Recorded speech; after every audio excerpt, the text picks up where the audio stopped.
A possible off-site basketball arena? Man, I hope that doesn't happen.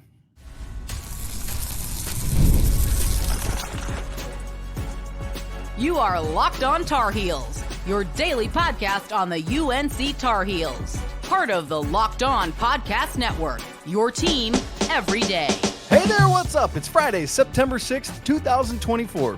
Welcome into the Locked On Tar Heels podcast, the only daily North Carolina show out there. I'm your host, Isaac Shade, and you're joining me at the place to get your Carolina content every single day. It's part of the Locked On Podcast Network. Thanks so much for making us your first listen or watch. And I want to send a special shout out to all the everydayers joining us, as well as all the members of the Locked On Tar Heels Discord community and the brand new Locked On Tar Heel Insider group. Welcome in, everybody. This episode, it's brought to you by Game Time. Download the Game Time app, create an account, and use code LOCKEDONCollege for $20 off your first purchase. Terms apply. Download the Game Time app today. What time is it? It's game time. Coming up on the show today, it's Friday. That means tomorrow there is Carolina football. Let's get it. First, we're going to be talking the potential proposals for what happens with the Smith Center, if anything. Then we'll get into our preview of North Carolina against Charlotte on Saturday. 6 former Tar Heel players and coaches returning to Keenan. What's life going to be like in the Connor Harrell era and our weekend whip around? All of that coming up. So let's dive right on into this bad boy. Starting with potential proposals of what's going to happen with the Smith Center. Back on August 1st, UNC's Physical Master Plan Working Group presented findings about a great many things in terms of the physical plan for campus. Most of interest to us athletically, though, obviously, is what will happen with the Smith Center. You can read the whole thing if you want. It's out there, but I want to share with you the highlights, because the long and short of it are there are 6 proposals of what could happen with this thing. I mean, for all we know, it could end up being nothing. They might review all this and who knows, but there are 6 proposals, 2 of which include an off-site basketball arena, still very local, but man, I am not in on that. I am here for keeping it on campus. I just think what that does for the community, the campus community, is a massive win if it's at all feasible to make that happen. So let's dive into the highlights, and then we'll get back around to what those 6 potentials are.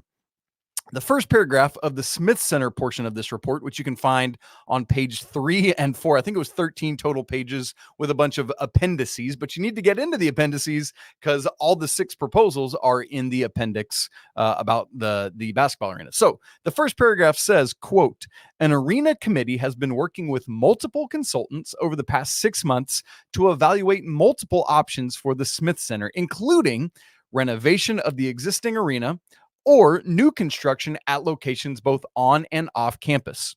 Committee work has included analysis of costs, future earnings, site conditions, and stakeholder input. The Smith Center discussion centered on 8 options that would create a dynamic that supports the planned athletic uses in an economically sustainable fashion." Blah, blah, blah. That's a big paragraph. Let me give you the key phrases that you need to take away from that. Number 1, multiple consultants. So there's a bunch of different firms they've talked to figure out what's best. It's like going to a doctor for a second and third opinion kind of thing. Next key phrase to me, past 6 months. So this is obviously we talked about this. I think it was back in the summer as some of this started to come to light. But this work has been ongoing. It's not just some fly by the seat of your pants, last minute kind of thing. And the other key phrase to me is evaluate multiple options. And there are kind of 3 main broad options. Number 1, renovation or replacement of the existing arena. Number 2, new construction on campus. And number 3, broad option, new construction off campus. We'll talk about all 6 of the specific options in just a second, but those are the broad takeaways from that paragraph. Now, as you go through look, I'm the nerd and I'm reading through this whole thing. Appendix E is what revisits the Smith Center and all the various possibilities. What in addition to the 6 options for what could happen, probably the other biggest takeaway is looking at the potential of a reduction of seats. And when we brought this up, when it first came out, that was part of the conversation, is that it would probably be less seating capacity. And I said that I'm personally in favor of this. I have multiple reasons why. You can go back and watch or listen to that if you want to. But the primary takeaway from this Appendix E is that a 16,000 seat arena fits on all 6 of these proposed sites. The current Smith Center capacity, by the way, is 21,750. So that's a reduction. That would be a reduction of, what is that? 6,750 seats? No, 5,750 seats. So smaller there. And what one of the plans or the things that had to be true is that the goal for whatever this is that without even without having to develop new roads, any of the 6 options would still allow for every vehicle to get out of the event within 60 minutes of it ending. What's nice is that for any of the on-campus site options, parking could be accommodated with the existing parking options. Off-campus sites would assume that if it turns into one of those, that Carolina would provide bus transport for up to 3,000 on-campus students per game. So the thing is, right now you can just walk down to the Smith Center, but kind of the working thought is that if it is one of the 2 off-site options, that the university would bus up to 3,000 students to the arena. That's a nice concession. I'm still not necessarily in favor of going off-site for it. Okay. Of these 6 options, again, 4 on-campus options, 2 off-campus options. And then we even get down a little nitty-grittier because of the 4 on-campus options, 2 of them are on campus, but at a different site than the current Smith Center specific location. And the other 2 on-campus sites or on-campus options are on the same site. So let's start there with the on-campus same site options. There are 2 of them. Number 1, Dean Smith Center renovation, in which you have the current building, you make a bunch of changes, blah, blah, blah. The other is Dean Smith Center replacement. And that's a very different word than renovation, because that to me reads, and there wasn't specificity of this, but Smith Center replacement reads to me as we raise this building to the ground and we just start over, but on the same footprint. And so that's a thing. Now, with either of those options, it would require that the men's team plays off-site during or at a different site, different location during the construction or renovation, whichever it would be, and would also require a new natatorium. Obviously, the natatorium is right there beside the Smith Center. So that's the on-campus same site options, renovation or replacement. The 2 on-campus different site options are actually not that far away from the current Smith Center. The first one is the Bowles parking lot footprint. So as you go out, the Smith Center kind of front doors there with the natatorium off to your right, the big parking lot off to your left, that's Bowles. And so basically in that footprint is one of the proposals. We could just build a new structure right here and do that. And then the question would be, do we keep the current Smith Center or is it used for something else? So that's a whole part of the conversation to get into. Among other things, if the Bowles parking lot option was the one, there are 620 parking spaces that would have to be replaced. But, in totality, there's some other things, but nothing looks like anything that couldn't be taken care of to do it the Bowles parking lot footprint. I'm wondering, oh, by the way, if this is the preferred option, because there were plans put forth back in 2013, and on those plans, it planned for the Bowles parking lot to be where a new arena would be. That was obviously all put on hold because of the NCAA infractions case.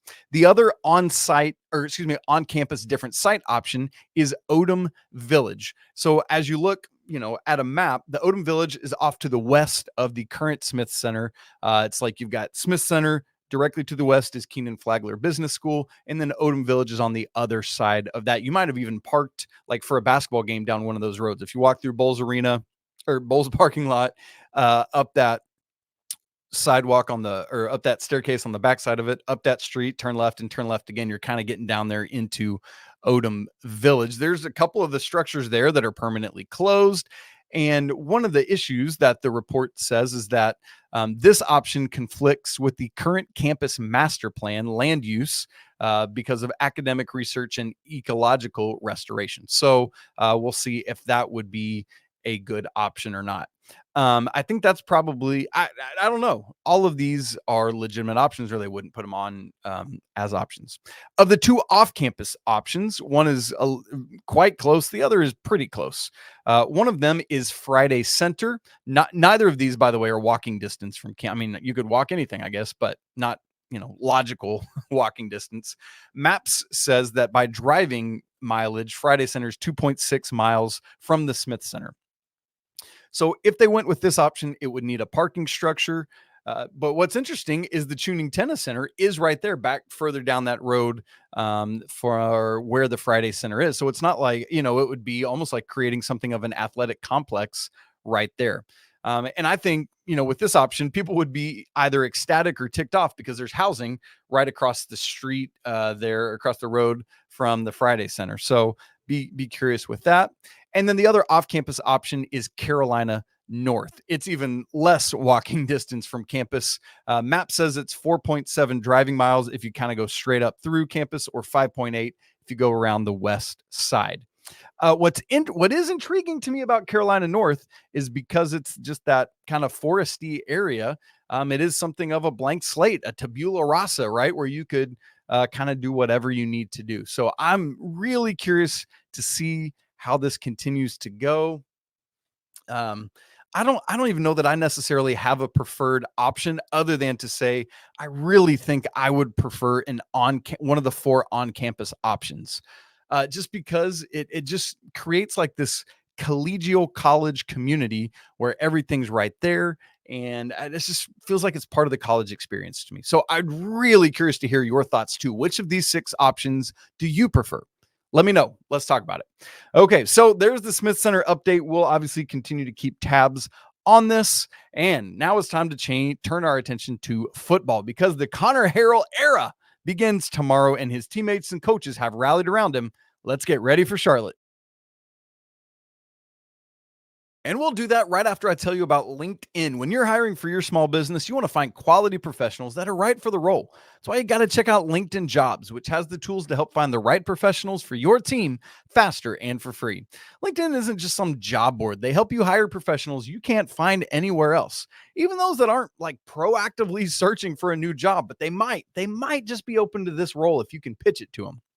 Well, in a given month, over 70% of LinkedIn users don't visit other leading job sites. So if you're not looking on LinkedIn, you, my friend, are looking in the wrong place. Because on LinkedIn, 86% of small businesses get a qualified candidate within 24 hours. So hire professionals like a professional on LinkedIn. And LinkedIn, by the way, knows that the over 2.5 million small businesses who use their product are wearing a ton of hats and honestly just might not have the time or capability or resources to hire. And they're constantly finding ways to work at making this process easier for you because of that. Recently, for example, they just launched a feature that helps you write job descriptions, again, making this process more efficient for you. So post your job for free right now at linkedin.com/lockedoncollege. Again, that's linkedin.com/lockedoncollege to post your job for free. Terms and conditions apply. Let's get ready for week 2 of college football. Carolina hosting the Charlotte 49ers tomorrow on Saturday. Want to get into our preview. I'll give you all the specifics and game predictions coming up in segment 3.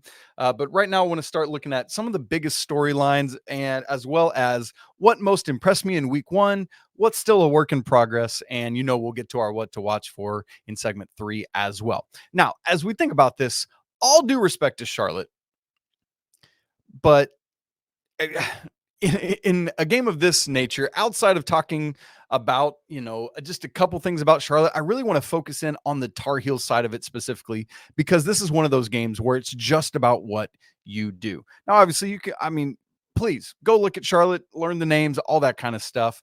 But I just want to focus on the Tar Heels because there's a lot at play here. Now, for your knowledge, 49ers come in 0-1. They actually lost last week to James Madison 30-7. Funny, because Carolina plays James Madison in 2 weeks. This is the first ever meeting between the two schools. Pretty interesting there. Now, biggest storylines, that's where we got to get to. And the biggest, obviously, as it's been all offseason, is the quarterback battle for Carolina, which is now no longer a quarterback battle, unfortunately, because of the serious injury to Max Johnson last week with his broken femur. So now we know Connor Harrell, it's Connor Harrell season. What I love that's happened this week is that coaches and players alike have rallied around Connor Harrell. And there's just something to like, yes, he himself needs to step up and own that it is his team and it's his time. But man, when your teammates and your coaches believe in you and they let you know that they believe in you and that this is your team and that you got this, it just not necessarily in an arrogant blowing your head up sort of way, but just in a like, I can do this. My people believe in me. Let's go get it. All of us together. And again, I think Connor is completely competent and capable, but there's just something of an extra boost it gives you when the people around you step into it. And honestly, when an injury like Max Johnson's happens, you want to think about and be mindful of him, but it's so critically important to have these signs of solidarity that the Tar Heels have given to Connor Harrell to say, you're our guy. I think it's critically important that Mac Brown has said, you're our guy. Yes, absolutely. Jacoby Criswell needs to get up to speed and get ready right now.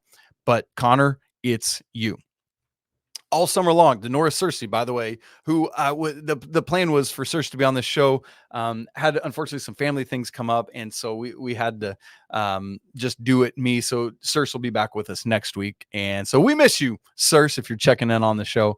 But all summer long, Cersei said he thought it would or should be Connor Harrell, and now it is. And honestly, he's ready for this moment. So let's see it in action. And a big part of this is that following Max's season-ending injury, the Carolina offense is going to change more from pro style to dual threat with Connor as QB1. That's just what it is. What's interesting is that Connor offers more explosive play capability for me, but less experience, less reps, and from all reports was less consistent than Max in camp this summer, which is part of why Max won the starting job. The truth of the matter, though, here's what I think there's a lot of foundation and comfort in. Regardless of which it was going to be, and we've said this all along, but it's a great time to be reminded of it. UNC's offense is going to run through, and its identity is going to continue to be built around Omarion Hampton.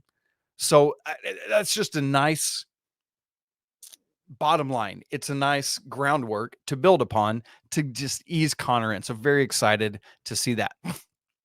Two quick notes on Charlotte. I know I said we wouldn't talk about them much, but a big part of the story is that there are 6 previous Tar Heel coaches or players that are on Charlotte's roster that are coming back. In terms of the players, it is Jaquarius Conley, Dante Balfour, and Justin Olson. 2 of those guys on defense, 1 on offense. And then 3 coaches coming back, although I guess one of them was a previous Carolina player, Dre Bly, and Tim Brewster and Tim Cross. So it'll be great to have all 6 of them back, and I know there will be a lot of love going around. One other interesting note on Charlotte to make you aware of is that they had some wild roster turnover from last year to this. 71 newcomers, 71 on this roster. That's third most in the country, behind only Army and North Texas. And that 71 includes 44 transfers. Yes, 44 transfers, which is tied for first in the nation with, you might be able to guess this,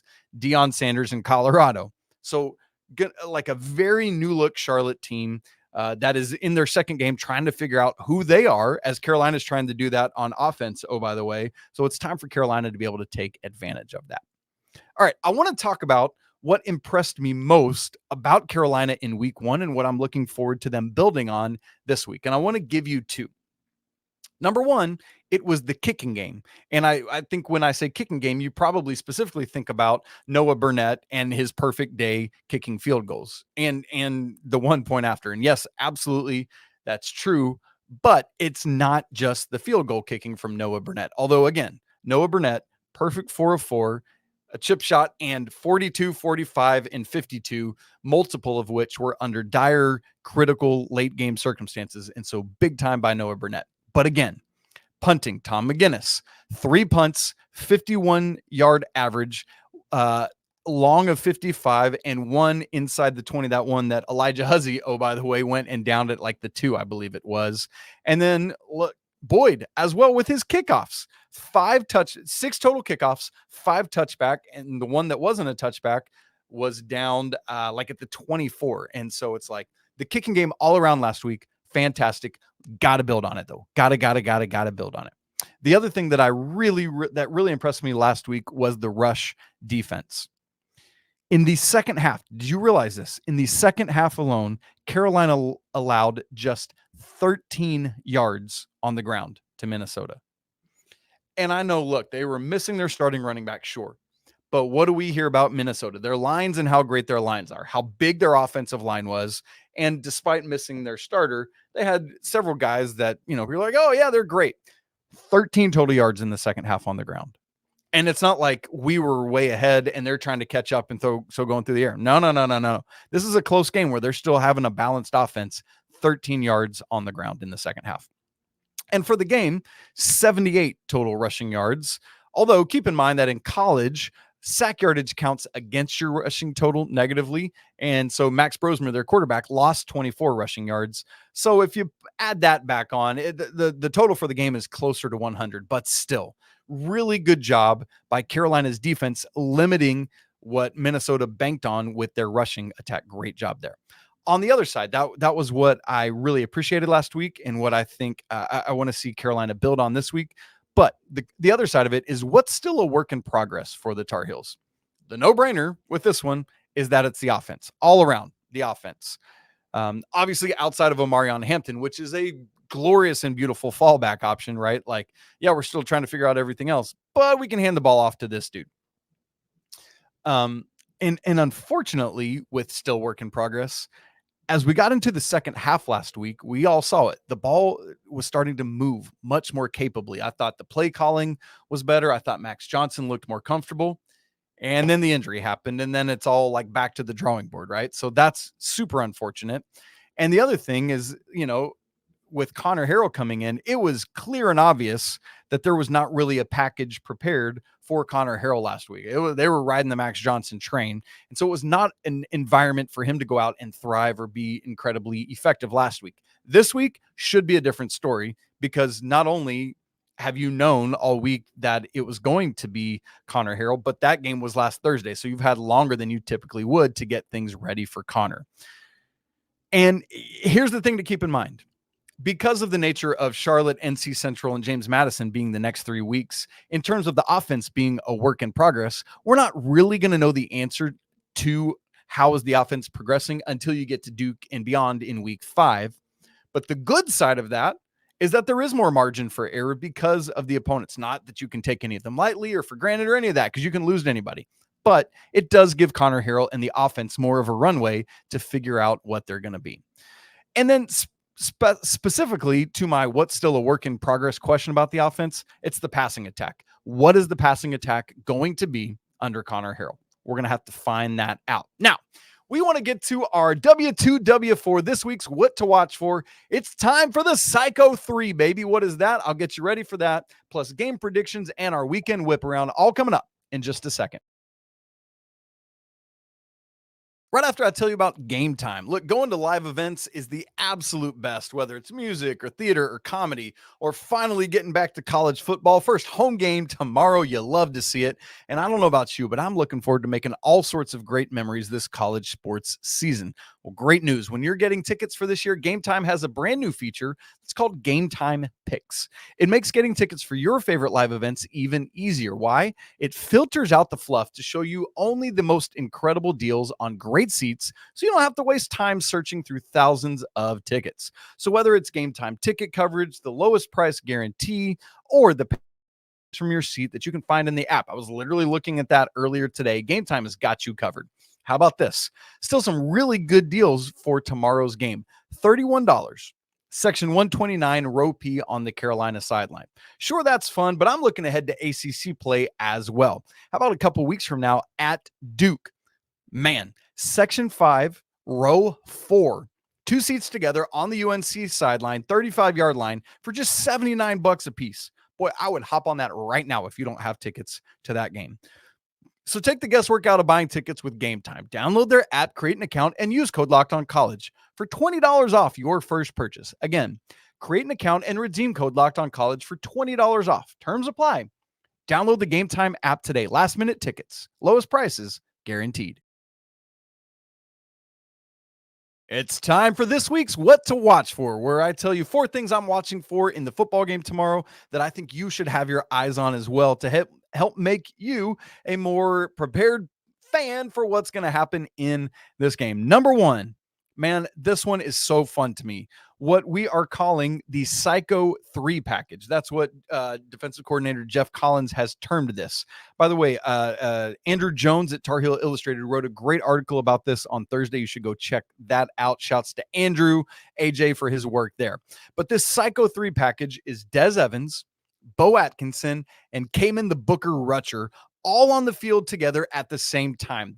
Beau Atkinson's not in the starting lineup with Des and Rucker, but this is Carolina's 3 best pass rushers on the field together. We got a little glimpse at this last week, but I'm excited to continue watching for this more and more and more. And as Andrew Jones said in his article on Thursday, in this package, 2 of the 3 are lined up side by side. Maybe they're upright, maybe they're, and it's just causing the offensive line to have to make business decisions about who are we going to guard. So be watching out for this. Number 7, number 10, number 12, all up there on the line together. I'm really excited to see how Ted Monachino's influence is going to help this defensive line and this trio in particular. I think third down is going to be a great opportunity to see these guys out there together. And what I really love about this is it gives the defense some identity, something to lean back on, and something for us as the people watching these guys in action, right? Like just something to rally around, like Psycho 3. And so the package, again, Psycho 3 package, I want to shorten. I love that from Coach Collins. I would prefer Psycho 3 in a rhyming nod to Psycho T, right? We've got Psycho T in basketball. Let's celebrate our Psycho 3 in football. Number 2 in our W2, W4 is Omarion Hampton's carries tomorrow. Remember last week he had 30 carries, also mix in the 5 passing targets. I'm hoping for something in the neighborhood of literally half of that, like around 15, give or take. It made a ton of sense last week to ride him. The weather delay, the wet surface, the offensive struggles, just ride your horse as you're trying to figure it all out. But now, this is a different opponent. This is at home, and it's not a high major FBS opponent. So I want to see some Barlow mixed in. I want to see some Goss mixed in. Let's see these guys in action. Let's take some toll off of Omarion Hampton's legs when and where we can. That means it's incumbent upon Carolina to take care of business early and often, so that Omarion's just sitting there on the bench with his feet kicked up most of the second half. So watch out to see if Hampton can cut his carries in half from last week. Number 3 in our what to watch for, obviously, Connor Harrell's performance. The biggest thing for me is just consistency. Take care of the ball, make the right reads, do the small things that it takes to help put a team in position to win. Do I want to see some explosive plays from this explosive athlete? Absolutely. Do I want to see it like that play to JJ Jones last week for 32 or whatever? It was incredible stuff. But that doesn't have to be the norm, especially in this first week with Connor as the starter, especially, all due respect again, but especially against Charlotte. Just take care of the little things and let the big things come when they will. You got lots of great playmakers around you, whether it's Omarion behind you or the receivers, whatever it is. Let's see it happen. And to be fair, though, I think a lot of this is tied to play calling. I thought the first half play calling from Coach Lindsey last week didn't help Max settle in as well as it should have. Third quarter, different story. I loved it. That's the kind of play calling I want to see for Connor. Just things that can help him get the ball out of his hands quick tomorrow. That's what I'm looking for. Which brings me to what to watch for, point number 4. Which receiver emerges? I had the same question last week, but I didn't get it answered, and so it remains. Obviously, JJ Jones was the favorite target last week. 8 targets, just 3 catches. Hampton had the most catches, 5 targets, caught every one of them. I love to see that from him out of the backfield. But you've got all these receivers. Go look at the receiving depth chart between the tight ends and the wide receivers. It's so deep. So to that point about getting the ball out quick hitters and things like that, rely on your tight ends. Get the ball to Bryson Nesbitt and John Copenhaver. short stuff outside to JJ, quick slants across the middle to Nate McCollum, whatever it is, let's just get it going. Let's get a bunch of dudes involved, get a bunch of reps, and get going that way. So that's my what to watch for. The Psycho 3, Omarion Hampton's carries, Connor Harrell's performance, consistency is the key, and what receiver emerges. All right, game details and my prediction. This is the home opener tomorrow, Saturday, September 7th, 3:30 Eastern on ACC Network. The line, as I've most recently looked it up on our good friends at FanDuel, is minus 22.5. That's actually up from 21.5 on, when was that, Tuesday? And the over-under has gone down from 47.5 to 46.5. For me, look, here's the truth of the matter. The Tar Heels are going to be working to figure out what the offense is going to look like with Connor Harrell as QB1. It might take some time. There might be some offensive hiccups, but Harrell's running ability mixed with the talent of Hampton, the deep tight end stable, and the improved defense, I think is going to allow UNC to open up a comfortable second half lead and ultimately cover that spread with a 38-14 victory, which would also, by the way, hit the over. So that's what I'm looking for. Carolina covers and wins 38-14. What's your game predictions? Let me hear it from you. Also, I forgot to mention this and things that I liked about last week. 3 penalties. I love that. Week 1, 3 penalties against a high major opponent on the road in the wet. I mean, great stuff. Let's see that discipline again tomorrow. All right, very quickly before we get out of here, our weekend whip around. Women's soccer played yesterday, Thursday. I'm actually recording this before that game happened, so I don't have the result for you. We'll catch that on Monday, but they were at Duke. Critical note here, not an ACC matchup. It's a match against Duke, but not a conference matchup. So it won't count in the conference standings, but obviously in their overall total. That game was last night. Again, you already know the result as you're listening to or watching this. But the women are back in action Sunday against Columbia. 1 p.m. Eastern. That's at home, by the way, on ACC Network Extra. Men's soccer tonight against St. John's at home, 7 p.m. on ACC Network Extra as well. Field hockey is in Louisville this weekend at the ACC Ivy League crossover today against Penn. That's at 1 p.m. And then Sunday against Princeton. That's at 11 a.m. By the way, our friend JC Fox said on Thursday in the Locked On Tar Heels Discord, he was actually on the flight with the field hockey team. He's like, I saw the GOAT, Aaron Matson, but I didn't want to bother her. So, yeah, JC, man, way to go. That's awesome. And then volleyball, 2 matches this weekend at Columbia, South Carolina. Tomorrow, Saturday versus Temple at 3 p.m. Eastern. And then Sunday against South Carolina, 2 p.m. on SEC Network Plus. Reminder, Carolina in every sport is undefeated so far this season. Can it be another undefeated weekend? We'll find out later. All right, folks, thanks so much for joining me. Man, a sprawling show today looking at Smith Center plans, football prep, the weekend whip around. Would love to hear your thoughts on all of that. What do you want to see happen with the basketball arena? What's going to happen in the football game and more? If you're not part of the Locked On Tar Heels Discord chat, we'd love to have you in there. It's a great place to be. Come for the Tar Heels, stay for the community. You want to make sure you're in there for game time tomorrow so that you can be chatting with us during that. If you haven't subscribed to the show, make sure you do that as well so that you don't miss a second of the show on audio or video, whatever your dealer's choice is. But also make sure you hit that bell notification so that when I go live after the game tomorrow, it's going to be a little bit later, you'll get a notification that we are going live and you can tap right in. Also, would love for you to join the brand new Locked On Tar Heels Insider Program, where you can text directly with me one-on-one. You get free access because of that to all my stats and notes and stuff. It's a great opportunity for you. If you want to check it out, free for 14 days. That link is in the show notes and just $5 a month after that. You guys, it's always a great day to be a Tar Heel. We'll talk again tomorrow after the game or Monday if you miss out on that. All right, folks. Until then, peace.